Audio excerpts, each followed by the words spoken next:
Back with us on the SportsMax Zone. Two-time runners-up Jamaica kicked off their Gold Cup campaign with a 2-0 win over Suriname in Group C action at the Explorer Stadium that's in downtown Orlando.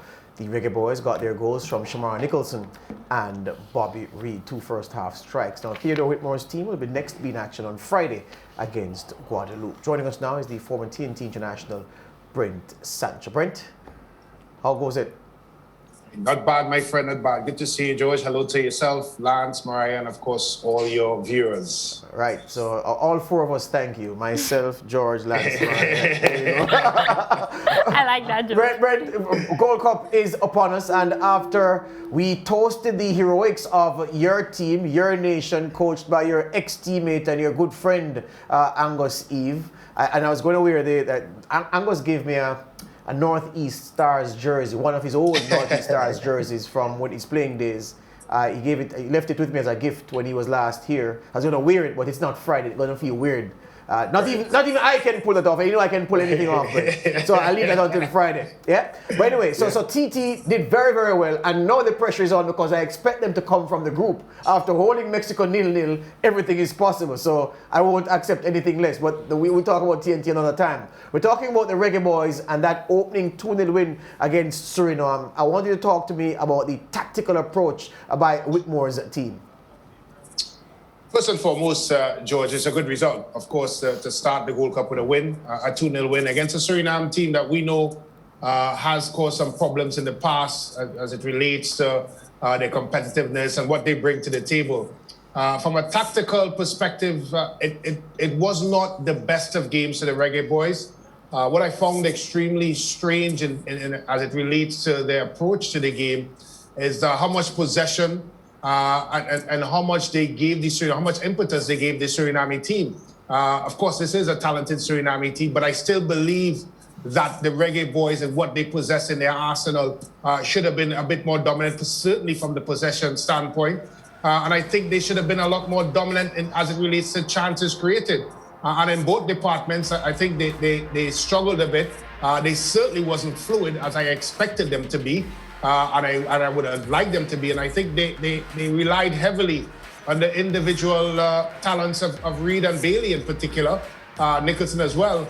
You could throw him in that. But overall, I thought it was a disappointing performance. Yeah, and that's why my first question to you was about the tactical approach and implementation of the tactical plan from there. But here's the thing though, Brent. You would know that at the top level in football, there aren't any positions that you can really carry a weak player in. But some coaches, if you're going to have a player who's not quite up to standard, you may have him at center forward. Because, other people can score. He can be there and make himself a nuisance, and he can help you to get a result.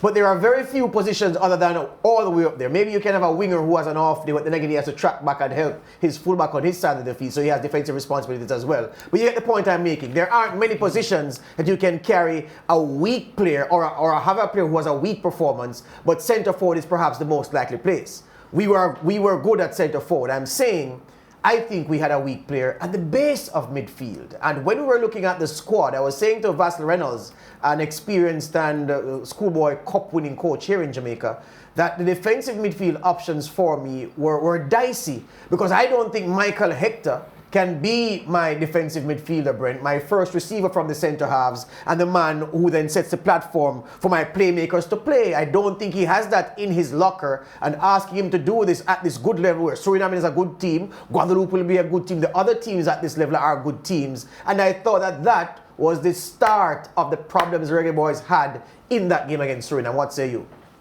Well, you throw my memory back, George, to when we strolled up to the National Stadium in Jamaica to watch Jamaica play against Honduras in the Gold Cup game in Jamaica.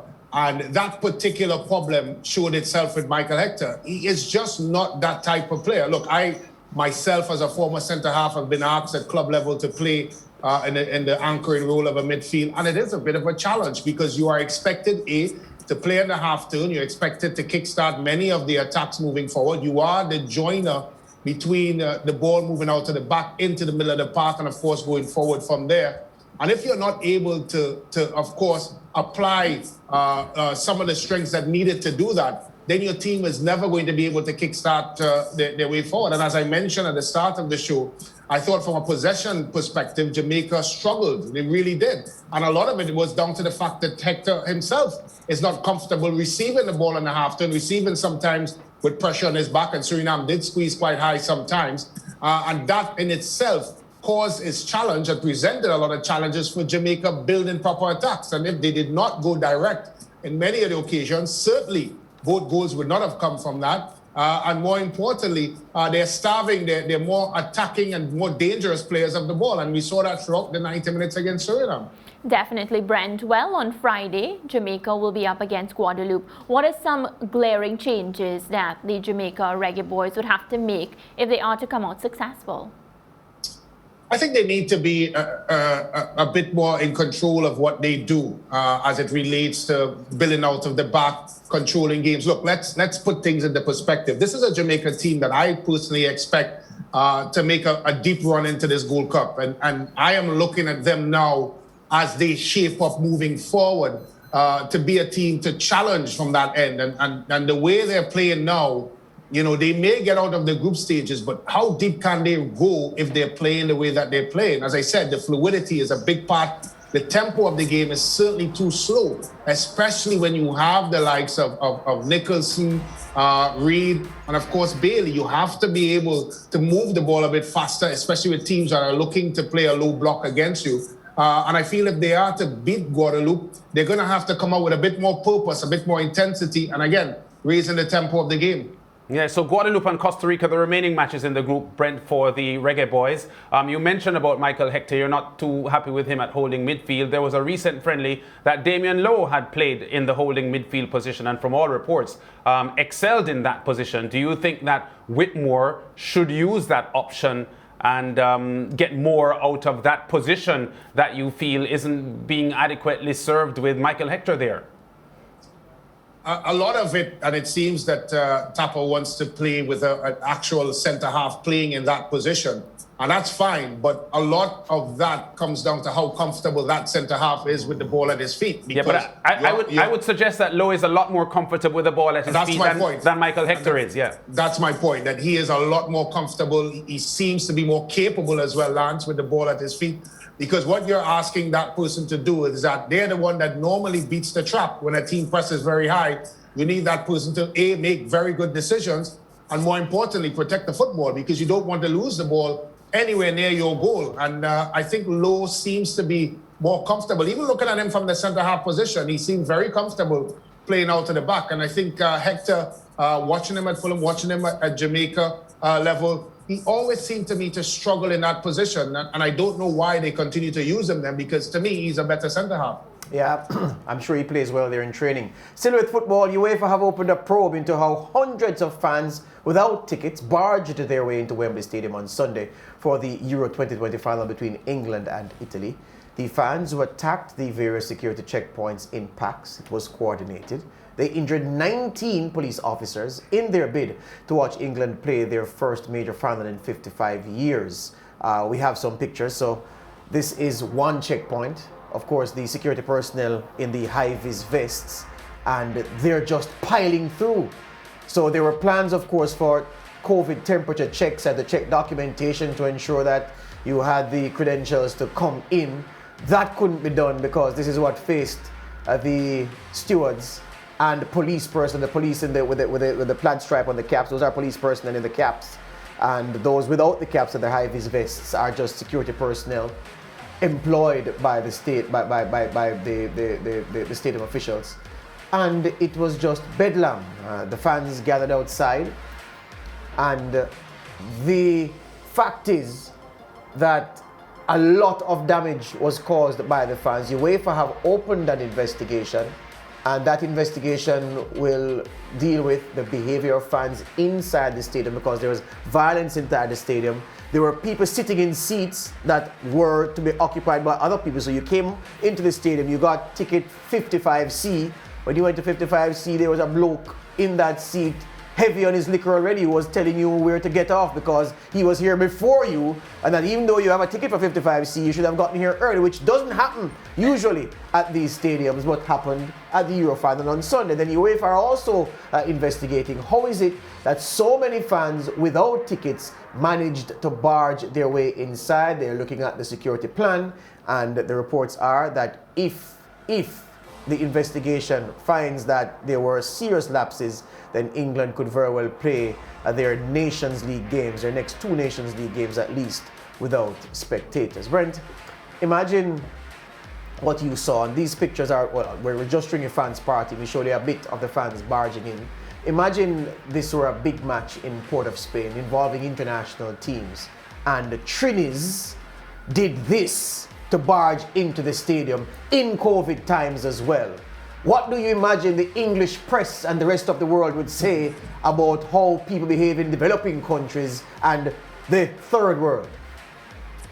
Well, I think England has lost the argument about talking about developing countries, because we have seen the type of behavior exhibited throughout this Euros by the English. So that's a non-starter for me.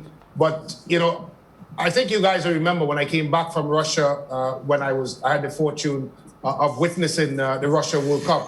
And I tell you guys something, you could not even come 3 miles close to the stadium in Russia, in the capital of Moscow, because the security A, the organization B, and everything was so well planned out that there is no way that someone without a ticket could come even close to that opener that Russia had at the Russia World Cup. So it completely beats me that during this time of pandemic, knowing that obviously that there's still variants out there, the spread is something that we have to be mindful of, that still people can they didn't just break a barrier, they got into a stadium.